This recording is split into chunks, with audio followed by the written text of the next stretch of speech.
Today's my birthday.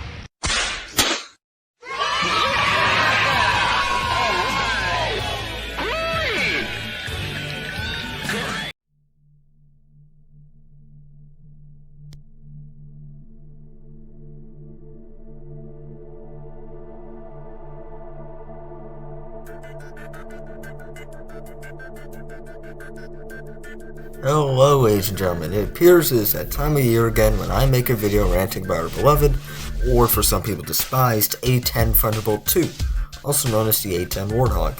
Now, this video is not going to be a discussion about whether the A-10 should be retired or not, and it is not going to be some deep dive documentary about the A-10 going across its entire history. The purpose of this video is to talk about how the A-10 has been modernized from the Cold War and Desert Storm era A-10A, which I will refer to as the A-10 Alpha, to today's A-10C, which I will refer to as the A-10 Charlie.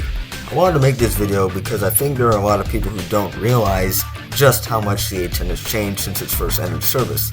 A lot of people still picture the A-10 as the aircraft in the 1970s or Desert Storm, when in reality the modern A-10 Charlie is a very different machine. And now, without wasting any more time, let's begin. Now, let's start off with the A-10 Alpha. The A-10 Alpha was the first production variant of the A-10 entering service in October 1977 and being retired from active service by the late 2000s. This is the Cold War era A-10 that first saw combat during Operation Desert Storm in 1991. So when you hear someone bring up the A-10's Desert Storm performance as an argument against the aircraft today, remember that the aircraft flying those missions were not the same configuration as today's A-10 Charlie. The A-10 Alpha had no targeting pod, no multifunction displays, no GPS maps, but it did get a GPS receiver in 1999, no modern IFF systems or brute force tracking, and no missile approach warning system until 2003 and 2004, and no deodorant. Now to clarify, this doesn't mean the A-10 Alpha was completely defenseless against missiles. It could detect radar-guided threats through its radar warning receiver, but it did not have a dedicated system to warn the pilot about infrared-guided missiles until about 2003 to 2004. The A-10 Alpha was also involved in some of, if not all, of the A-10's most infamous friendly fire incidents, including the 190th Fighter Squadron Blues and Royals friendly fire incident during the Gulf War, and the Battle of Nasiriyah, when the A-10 Alpha strafed Marine AAVs after mistaking them for Iraqi armor during Operation Iraqi Freedom, among others. A major reason these incidents happened was because the A-10 Alpha, relied heavily on information from air controllers and the pilot's own eyeballs, sometimes assisted with binoculars, instead of systems such as brute force tracking or using targeting pods.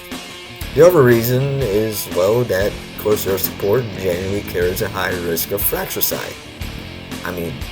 It's called close air support for a reason.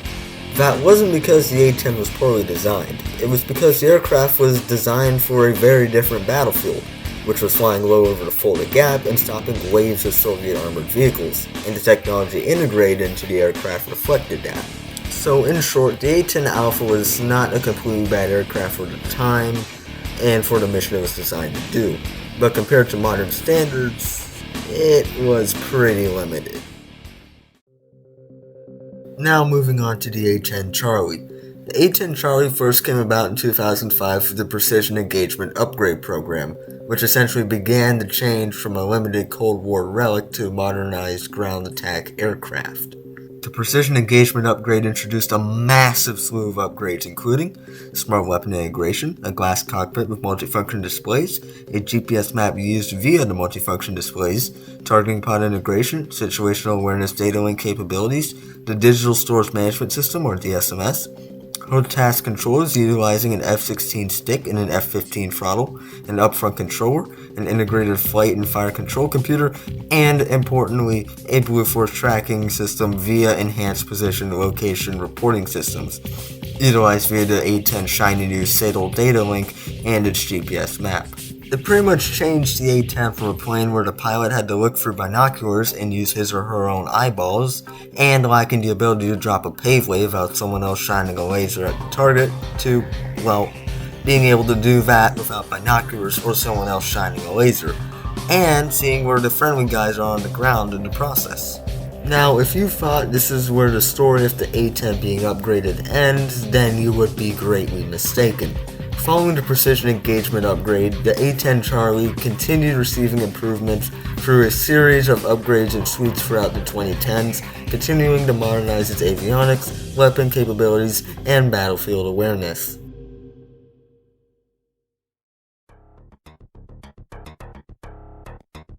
Later upgrades introduced dual targeting pod compatibility, allowing A-10s to switch between the AN AAQ-28 Lightning and the AN AAQ-33 Sniper Advanced targeting pods based on mission needs. Compared to the older Pave Penny laser spot tracker, these modern pods significantly boosted the A-10 Charlie's capabilities by adding high-resolution infrared imagery, precise laser designation, and superior target identification. The A-10 Charlie was also upgraded with the Scorpion helmet-mounted queuing system, allowing pilots to display targeting cues and battlefield information within their field of view. This improves situational awareness by reducing the need to constantly reference the aircraft's multifunction displays or heads-up display. Now, one of the more significant upgrades to the A-10 Charlie came in Suite 8. This upgrade introduced several improvements, including the integration of IFF Mode 5, replacing the older Mode 4 identification system. IFF Mode 5 provided a more secure and modern method of identifying friendly forces, allowing the A-10 Charlie to better operate alongside other modern aircraft and ground units in a networked battle space. Suite 8 also began fielding the APKWS, or Advanced Precision Kill Weapon System. This system converts standard 2.75-inch rockets into laser-guided precision weapons, giving the A-10 Charlie a cheaper and more flexible option between unguided rockets and the larger precision-guided bombs. Following Suite 8, the A-10 Charlie continued to receive further improvements with Suite 9, introduced in 2019. One of the major upgrades introduced to Suite 9 was the first phase of multiple target engagement with precision-guided munitions. This allowed pilots to pre-plan and employ multiple weapons more effectively during a single attack pass, with the aircraft capable of releasing up to 6 precision-guided munitions with a single press of the weapon release button. Suite 9 also improved the aircraft's integration with ground forces by introducing Situational Awareness Position, or SAP. This allowed JTACs and other forward air controllers to digitally transmit their own position to the A-10 Charlie, improving battlefield awareness and helping prevent accidental targeting of friendly forces. The A-10 Charlie also receives improvements to its helmet-mounting queuing system via the hybrid optical-based inertial tracker, or what is it? Hobbit? Something like that. This improved the accuracy and performance of their helmet-mounted system, allowing pilots to better cue sensors and weapons while keeping their eyes outside the cockpit. Also in 2019, the A-10 got re-linked, extending the airframe's life into the 2030s. It's not really a modernization, cool gadget or gizmo type thing, but I thought it'd be cool to share and bring up in this video. Now, all of that happened in the 2010s, so what? Surely the Air Force will have quit giving it upgrades by now, right? I mean, hell, the F-35 went into service in 2019, so it should start replacing the A-10, so there's no need for more upgrades, right? Well, once again, you'd be wrong. The A-10 Charlie continued receiving improvements, shockingly. Even in 2026, the A-10 is still receiving upgrades and modifications, like the fuel probe and the Angry Kitten pods used in, oh Jesus Christ, Operation Epic Fury. I still cannot believe that the DoD chose that name out of all things. Anyways, moving on to Suite 10, which began fielding in 2021. Unlike previous upgrades that focused heavily on adding new battlefield awareness systems, Suite 10 focused on improving the A-10 Charlie's ability to employ modern precision weapons more effectively and reduce the pilot workload, like in Suite 9. One major improvement was the introduction of improved multiple target list capabilities. This allowed pilots to more effectively engage multiple targets using up to 3 different weapon types during a single attack pass. This built upon the multiple target engagement capabilities introduced in Suite 9, expand the A-10 Charlie's ability to manage complex attacks and employ different weapons against multiple targets in a single pass. Suite 10 also introduced the full integration of the AGR-20 APKWS. If you remember earlier, I mentioned the A-10 first got APKWS in Suite 10. This is just the completion and full integration of it. Additionally, Suite 10 improved APKWS employment by providing more accurate aiming solutions, allowing pilots to use the weapon closer to its maximum effective range while accounting for rocket tolerances. The upgrade also improved JDAM employment, including better weapon feedback and expanding compatibility with newer fusing options, while allowing flight information to be shared between A-10s through the aircraft's data link. Following Suite 10, the A-10 Charlie continued to receive improvements through Suite 11, which introduced some of the most significant upgrades to the aircraft in decades. One of the biggest additions was the integration of the GBU-39 small diameter bomb. Unlike larger precision-guided bombs, the SDB provided the A-10 Charlie with a smaller and more flexible precision weapon option, allowing pilots to engage threats with greater accuracy while reducing collateral damage. More importantly, it gave the A-10 Charlie a standoff capability of up to 40 kilometers under ideal conditions. Suite 10 also introduced improvements to the cockpit and avionics, including the high-resolution display system, improved communications for the ARC 210 radio, enhanced GPS capabilities, and 3D audio systems to improve pilot situational awareness. These upgrades continued the same trend seen throughout the A-10 Charlie's modernization, keeping the aircraft relevant not by replacing the airframe, but by continuously improving the systems, weapons, and technologies surrounding it. Now, Suite 11 was the end of the A-10 Charlie upgrade suites. There is no Suite 12. Unless you happen to be watching this in the 2030s, where the Air Force inevitably extends the A-10 service life and decides to make one. But as of July 2026, there is no Suite 12. So now what? Surely the upgrades have finally stopped by now, right? You know how this goes. So for the sake of this video, I'm going to refer to the upgrades after Suite 11 as rapid modernization efforts. This is not an official A-10 upgrade suite name or something like that, but it's a convenient way to group together these various modernization efforts that have continued after Suite 11.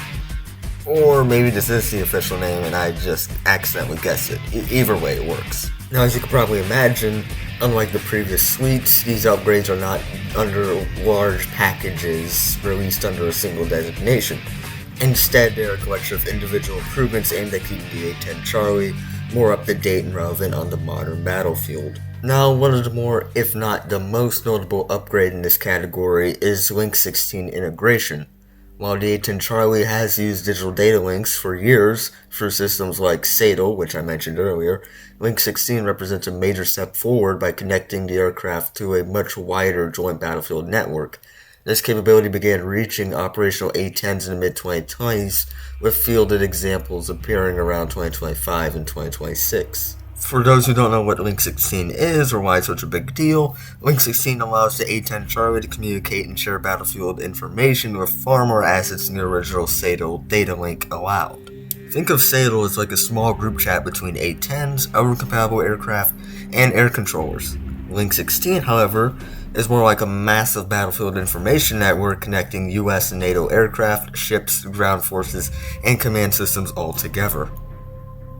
This allows the A-10 Charlie to receive and share information across a much larger portion of the battlefield, improving situational awareness and coordination with other forces. And this is pretty important, especially in a near-peer conflict where knowing what in the world is happening around you can be just as important as the weapons you're using. Another upgrade past Suite 11 is the Angry Kitten Electronic Warfare Pod, and yes, that is actually its name. The system originally started life as a training pod derived from the AN-ALQ-167, but it has since evolved into a modular electronic warfare system capable of being used in real-world operations. The goal behind Angry Kitten was to create a more flexible electronic warfare system that could analyze threats and adapt its response instead of relying only on pre-programmed jamming techniques. Basically, instead of needing a new software update every time the bad guys develop a new radar system, Angry Kitten was designed to be rapidly reprogrammed and updated, allowing it to adapt much faster to changing threats. And that's literally its claim to fame. The whole point of Angry Kitten is giving electronic warfare systems the ability to adapt faster than traditional systems. But anyways, what makes this important is that it enhances the A-10 Charlie's survivability specifically in contested airspace, where enemy radar systems and air defense are much more advanced. Now next up, and don't worry, we're almost done, is the A-10's new fuel probe, which has been spotted recently in the Middle East. Now, while this is not as flashy as Link 16 or small diameter bombs, it gives the A-10 the ability to hook up with aircraft that have fuel drogues, notably the KC-130, although this isn't the only example, which is very helpful in combat search and rescue, or CSAR, where A-10s often play the Sandy role, which includes locating and getting in contact with downed pilots, suppressing enemy fire, and escorting the rescue helicopters. The helicopters already being used, usually HH-60 Pavehawks, already fuel up using the probe and drogue method, with KC-130s, meaning A-10s, a part of the CSAR package, can stay and fuel up with the same KC-130 the Pavehawks are using instead of running off and finding a KC-135 because the KC-10s are gone, screw you Boeing, and the KC-46 is having, well, troubles. Something else I wanted to mention because I think it's pretty interesting is that there have been discussions about replacing the A-10 Charlie's analog 6-pack. For those who don't know, the 6-pack is a collection of analog flight instruments located between the two existing multifunction displays. The idea would be to replace that area with another digital display, giving the pilot more information and a more modern cockpit layout. Now, I don't know if this has actually been implemented on any operational A-10, so if there are any hog drivers or crew watching this who are willing to share their 2 cents about risking their job or OPSEC or something, feel free to let me know. Anyways, that wraps up this video. Feel free to dislike and go hate on it. But wait! There's more! Nah, I'm just kidding. The next part and final part of this video is my personal wish list of what I think the A-10 Charlie should receive in the future because in my eyes it seems beneficial to it. So if you want to stick around and listen to me yap for another few minutes, be my guest. If not, thanks for watching, make sure to dislike, hate on it, and go do whatever you want, and I'll catch you later. For anyone still watching, I would like to just state that I'm not an engineer by any means, so if I say something stupid, don't be surprised. So anyways, probably the most important upgrade I want to see is direct infrared countermeasures, or DIRCM. While the biggest threats to an aircraft like the A-10 operating at low altitudes is MANPADS, or Manned Portable Air Defense Systems. These are shoulder-fired missiles that use an infrared seeker to track the heat coming from an aircraft's engines. What DIRCM pretty much does is it fights fire with fire, if that analogy makes sense. Instead of trying to distract the missile with flares, DIRCM shines a directed infrared laser right into the missile seeker, confusing it and guiding the missile away from the aircraft. Now obviously, this won't make the A-10 invincible, however, it would add another major layer of protection against one of the more major threats the A-10 would face on a modern battlefield. For a specific DIRCM system, I think something like Northrop Grumman's Common Infrared Countermeasures, or CIRCM, adapted for fixed-wing use would be an interesting option. CIRCM was originally designed around helicopter platforms, so integrating it into something like the A-10 would require modifications, but the idea of giving the A-10 a modern infrared missile defense system is definitely something I think would be worth exploring. Next on my wish list is AIM-9X Sidewinders, or as I will refer to them, AIM-9 X-rays. If you're thinking what I was thinking, you probably are connected this to the A-10 self-defense against enemy aircraft. Currently, the A-10 Charlie carries AIM-9Ms or AIM-9 Mikes, which are still capable missiles, but they are based on older technology. Replacing the AIM-9 Mike with X-rays would give the A-10 a much more capable short-range air-to-air missile. The biggest advantage of the AIM-9 X-ray is its high off-bore sight capability, especially when combined with a helmet-mounted cueing system like the Scorpion HMCS. Instead of needing to point the entire aircraft directly at a target, the pilot can use the helmet system to help cue the missile towards the target outside the aircraft's normal line of sight. Basically, if the A-10 is going to get a fancy helmet, it might as well get a missile that actually takes advantage of it to its fullest extent. Yes, I know AIM-9 mics work for the HMCS, but the X-rays can take that capability much further. The third upgrade on my wish list is the AGM-179 Joint Air-to-Ground Missile, or JAGM. This would essentially replace the iconic AGM-65 Maverick, which the A-10 has carried all day, every day for decades. The Maverick has served the A-10 extremely well, but is a Cold War weapon design that has been around since the 1970s. The JAGM brings a more modern seeker system combining millimeter wave radar and imaging infrared guidance, allowing for to better engage targets in different conditions. If we gave the Warthog APKWS and small diameter bombs, why stop there? Giving it JAGM would continue upgrading its precision strike capabilities and replace one of the oldest major weapons it has. And finally, probably the most controversial upgrade on this list, new engines. Specifically replacing the current General Electric TF-34 engines with something like the CF-34-10. Now, before folks in the comments start writing a 20-page essay about why this is impossible, yes, I know this would be extremely complicated.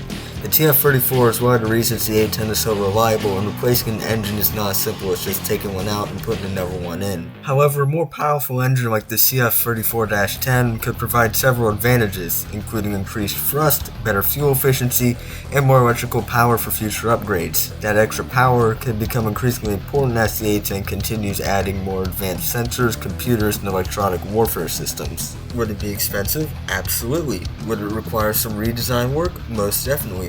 But if we are already talking about keeping the A-10 Charlie relevant for decades to come, engine modernization is something worth discussing, considering that there's a joke that TF-34s feel like half engines. Is that a real joke?